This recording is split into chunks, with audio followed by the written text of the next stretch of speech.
Hey guys, it's me again, Turbine Doctor coming at you. If you watched my video prior to this one, I was working on loading some bullets for my 38 for competition I'm getting ready to be in, actually for practice. We shoot factory loads for the actual competition, but these are just for practice to me working on the fundamentals: sight alignment, trigger pull, breathing, concentration. The competition I'm planning on, I'm going to be shooting in is the Troy Ashe competition. It's going to take place October the 8th, 2014 in Exmoor. I'm not exactly sure of the location right now. Last year was the first year that it moved from its original place. It was at the police range in Exmoor for years. That property got bought out. They moved it to the new location last year, and I didn't shoot last year. I had to work. I'm scheduled to work this year also, but I'm taking a day off just so I can go down there and shoot this. So I haven't actually been to this range, so I don't exactly know all of what's going to happen at this range or how it's laid out. But I can tell you a little bit about the previous one. I can only imagine it's going to be similar to that. Is they have like 11.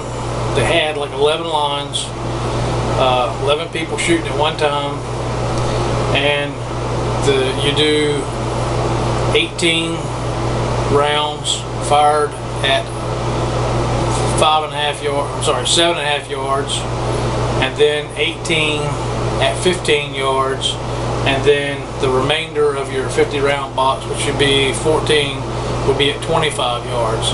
So you'd be shooting 7.5, 15, and 25 yards.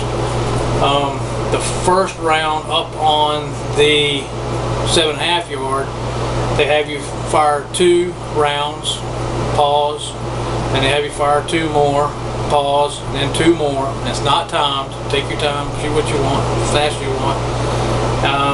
Then the next round on the 7.5 yard is 6 rounds, and then another 6. They give you time to reload in between, and then everybody moves back to the 15. You shoot again, and then you move back to the 25, and you shoot the rest of them. It's a lot of fun. No pressure. My first year there, I was under pressure. I don't like competition that much, competing against other people too much. My adrenaline gets going. I don't think very well, so I was a little apprehensive the first time. Plus, it's not like shooting in your own backyard where it's just you and a friend or two, and it's just 1 or 2 guns going off at the same time. When they say fire and you got 11 people shooting at the same time, it almost sounds, I've never been in a war zone, but to me it's a lot of shooting going on at one time, and my adrenaline just really jumped up, and I just started popping them off, and I wasn't concentrating. I wasn't prepared for that. Another thing going on with that is where you're standing side by side, there's only like half the width of a person between you and the guy beside you. So if the person to your left is shooting an automatic, well, you're going to have brass coming over and hitting you. I've had it hit me on the neck, had it hit me in the ear, hit me on the cheek. Actually, one went down my shirt, a couple landed on my arm. And hot brass hitting you distracts you a little bit if you're not prepared for it. My first year, I was totally not prepared for it. My second year, I was more prepared for it. I knew what to expect. Not last year, but the year before, when I won those 2 trophies, I took first place civilian and the Campbell Cup. As I said in my previous video, I went down with the mental set of I was going to take my time. I had my earplugs and my earmuffs in to help drown out the noise. Have a patch over my left eye so I can keep both eyes open, not strain my right eye. And I thought to myself, I said, you know, I'm going to probably have somebody with an automatic to my left. I'm going to be getting showered in brass. Now, the brass fired from an automatic, when it hits you, it's hot.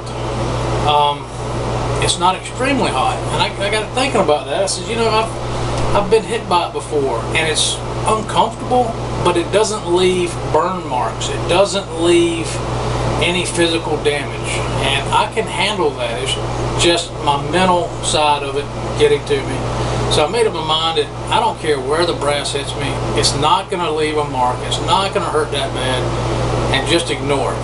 And I actually had one, when I was lined up, had one come over and land right on my strap of the hand where I put my pistol, and sat there cooking while the whole time I was just squeezing my round off, and I knew it wasn't going to hurt. Recoil happened, it was gone. Had a couple more hit me on the shoulders and arms, and so I put that out of mind. You got to get in your mindset.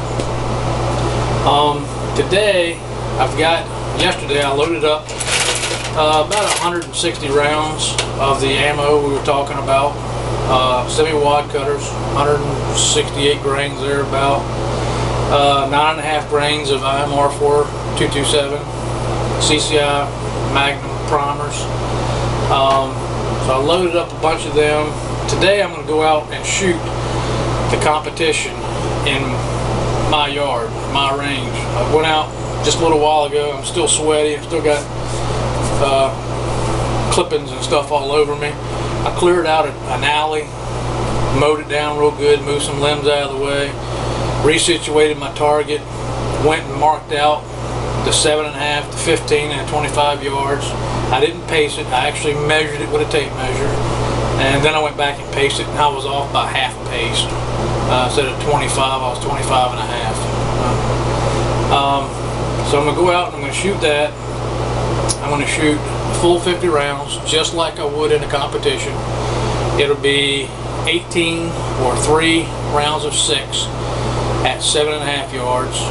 It'll be 3 rounds of 6 at 15 yards and the remainder at 25 yards. I'll take you out there, I'll show you the range, how I laid it out. It's nothing spectacular. But I do want to show you a couple things. One, I'll try to get you over here. Pardon me standing in front of you. Got my air conditioner running, so I hope you can hear. This target right here is what we shoot at down there. I showed it to you in my other video, and you can see there's the X ring, there's another one right around it, this one right here. As long as everything stays in this area right here, they count it as X's. Everything has to stay in here to be, I think it all has to stay in here to be counted towards the 100. I don't know why they go 100, but then they start counting X's, which are in here. So that's the idea, to keep them all in there. And I took in a CAD program and I laid it out for a sheet of paper. I was thinking, hey, I'll shoot a silhouette and I'll print out a couple of these so I can tape them over it and shoot again, kind of like a patch. And it does really well. You can see it's real close, same size. I measured it. This one ring, not the X ring, but the next ring up, is just about 1/4 of an inch larger. So, but it's real close for practicing purposes, and it'll do well for this. So that's what I'm going to be shooting at, this particular target right here. I only got this one and one more I taped up over here on the wall, or actually stapled up on the wall. And I did that because, let me put you back up on a tripod here. I did that because I wanted to see what my sights look like. Shooting at this target yesterday is white with an orange dot. This 686, which is unloaded, I have unloaded it, comes with a orange front sight and black rear sights. I've painted them with nail polish, which I can remove later on. They were black, and when I sighted on the target over there, black rear sights against a black target blends in, and the only thing I could see that really stood out was the front sight. I couldn't tell how much gap I had on either side in my rear, and I couldn't tell how far up or down I was. So I had this nail polish, bought the brightest fluorescent orange I could find. I had it for a while for this particular purpose, and painted the face of my rear sight orange. So I have orange and orange, which stands out real well against a black target. I can't get you lined up on this well enough, but if you, the way I hold the gun and I sight, there is a gap between the left and the right of the rear sight and the front sight. So I can tell whether I'm to the left or to the right. I get that same amount of gap on both sides, and then even across the top, and put my X right on top of it and squeeze it off. If I don't have any gap on the left, then I'm holding too far to the left.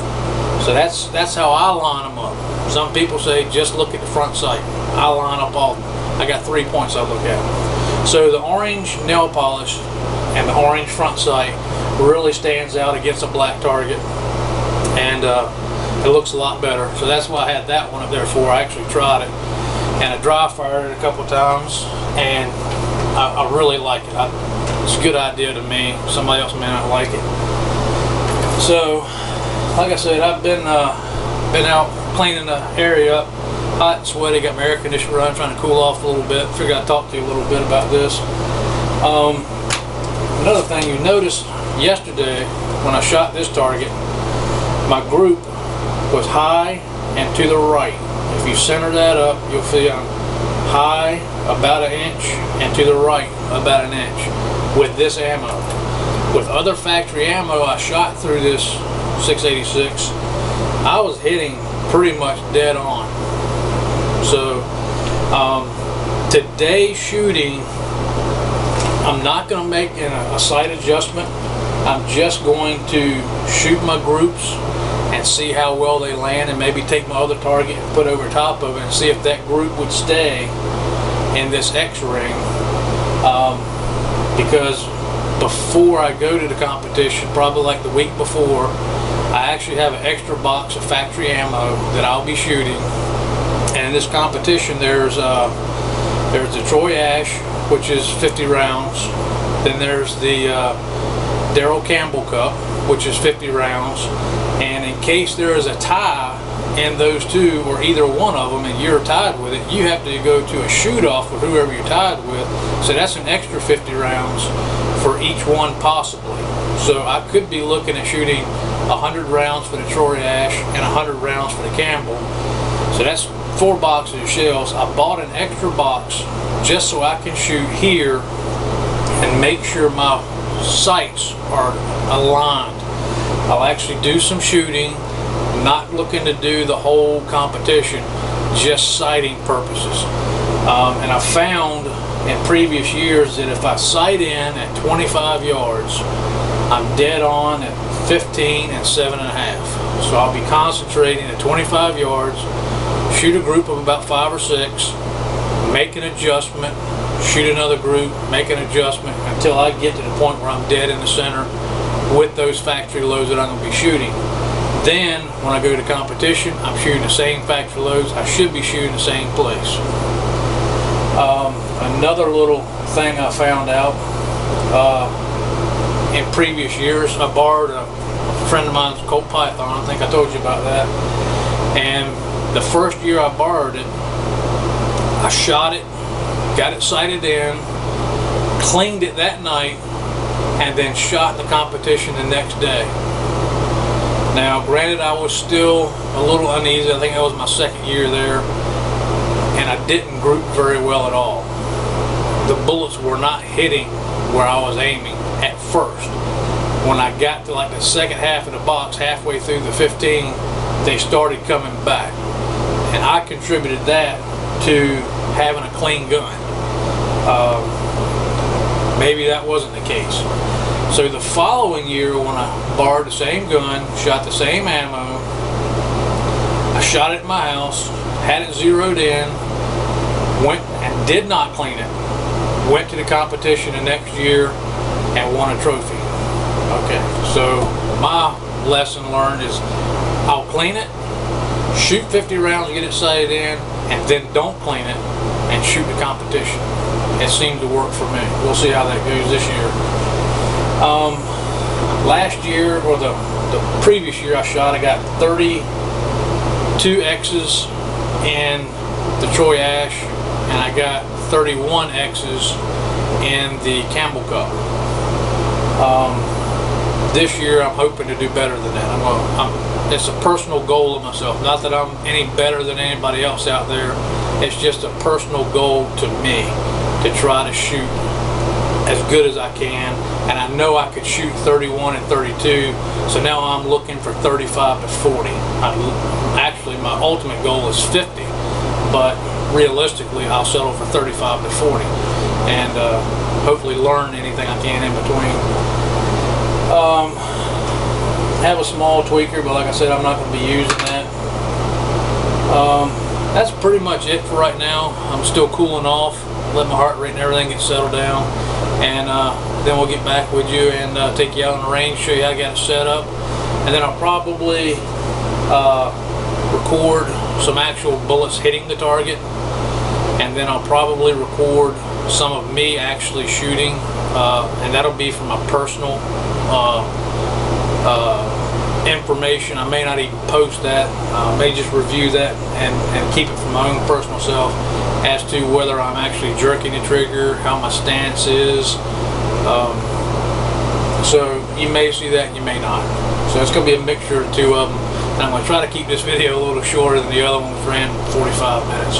So for now, let me finish cooling off and we'll get out there to the range.